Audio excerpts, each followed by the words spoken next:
ان کا نام مبارک تھا۔ وہ ایک باغ میں عرصہ سے بطور پہرے دار کام کر رہا تھا۔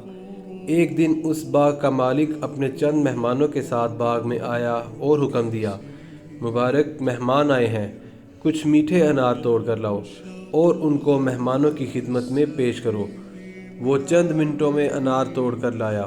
مالک نے ایک انار چکھا تو سخت کھٹا تھا، دوسرے کو توڑا، وہ بھی کھٹا تھا۔ مبارک کو آواز دی، ہم نے تمہیں میٹھے انار لانے کو کہا تھا، تم کھٹے انار لے آئے۔ وہ دوبارہ گئے اور انار لے آئے۔ مالک نے ان کو توڑا، وہ بھی کھٹے نکلے۔ مالک سخت ناراض ہوا، تم اتنے سالوں سے اس باغ میں کام کر رہے ہو، تمہیں آج تک کھٹے اور میٹھے انار میں تمیز نہیں ہے؟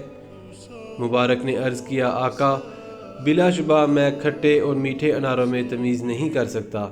میں نے آج تک اس باغ کا کوئی انار کھایا ہی نہیں ہے، تو پھر کھٹے اور میٹھے میں تمیز کیسی؟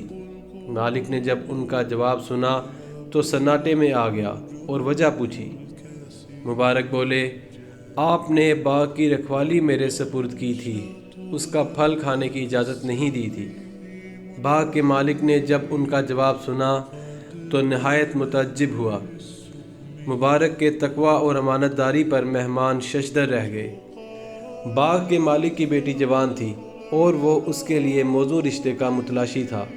اچانک اس کے ذہن میں آیا کہ میری بیٹی کے لیے اس سے بڑھ کر کوئی شخص موزوں نہیں ہو سکتا۔ اس نے مبارک سے کہا، اگر میں تمہیں اپنا داماد بنا لوں تو تمہارا کیا خیال ہے؟ انہوں نے کہا، یہود شادی کے لیے لڑکی کی مالداری کو، عیسائی خوبصورتی کو اور امت محمدیہ کے لوگ تقویٰ اور دینداری کو معیار ٹھہراتے ہیں۔ مالک نے ان کا جواب سنا تو مزید متاثر ہوا۔ گھر آ کر اپنی اہلیہ سے مشورہ کیا۔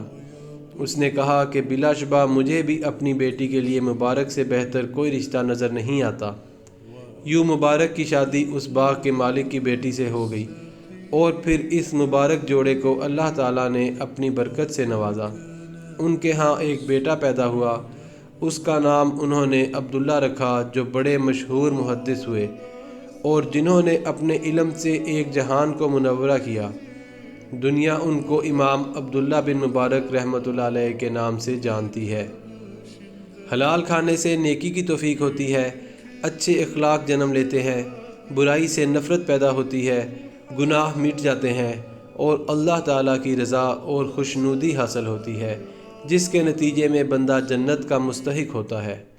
جبکہ حرام کھانے سے نیکی کی توفیق سلب ہوتی ہے، برائی آسان لگتی ہے، برے اخلاق جنم لیتے ہیں، نیک اعمال قبول نہیں ہوتے اور خدا کی ناراضگی نصیب ہوتی ہے، جس کے نتیجے میں دوزخ مقدر بن جاتی ہے۔